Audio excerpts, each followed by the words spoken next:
Hello, what is up mga ma'am, sir, ma'am? Ako po si Ralph Cifra, isang visual artist from Manila, Philippines. And today, we are done with the Metal Gear Solid Snake 3D printed statue custom repaint. So thank you again, 3dhub.mnl, for this very, very awesome 3D printed na statue of the Solid Snake na character. Yan, kung gusto niyo magpa-print ng mga statues or mga 3D printed na mga resin prints, punta lang kayo sa 3dhub.mnl. So yan. And shout out din to Hero Paints. Ito yung mga paints na ginamit ko. Water-based acrylic, matte black. Meron pa, ano pa ba yun? Ito, Prussian blue, cobalt blue, coral blue. Yan. Shout out to Hero Paints for sponsoring these kinds of repaints. Hindi ko muna nilagay yung glue dito sa dito sa figure and sa base. Papalagyan ko na lang si client na lang papalagay ko. Papagawa ko nito kasi usually dapat nakatungtong talaga si Snake dito. Kaso i-ship natin to sa Canada. Kaya paghihiwalayin muna natin yung figure and yung base para mabalot natin siya na mas maayos. And then lalagay na si client na lang din ang mag-a-apply ng glue.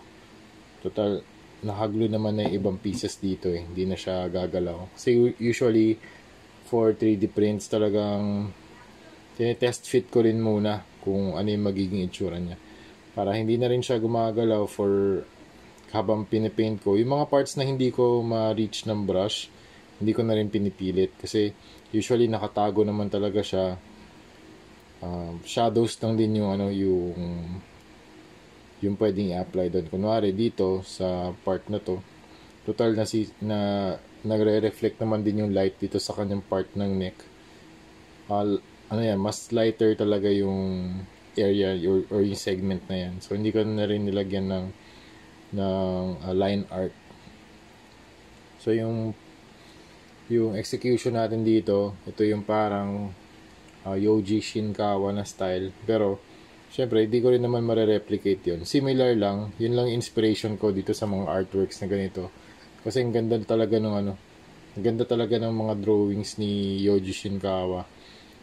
Yan. Siya yung illustrate ng mga character designs ng Metal Gear Solid na parang ink style or sumi-e na ink.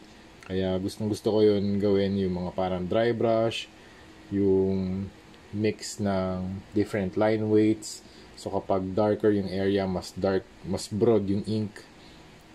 Yung ink core kapag lighter naman or nasa highlights na almost no ink at all yung ina-apply niya. Okay? So yan. Yan yung ating closer look sa ating Solid Snake. Mixture siya ng blue, purples, and greens para dun sa kanyang uniform and some leather brown dun sa iba't ibang mga parts. Okay, tapos dito naman sa base, meron siyang part ng missile na battle damage. Tapos dito some sort of concrete na rectangular concrete na nakabaon dun sa rocks. Tapos meron dito mga smoke, meron na rin akong signature dito and signature sa ilalim. Okay, so yun lang mga ma'am sir. Tapos ito pa pala yung mga rocks.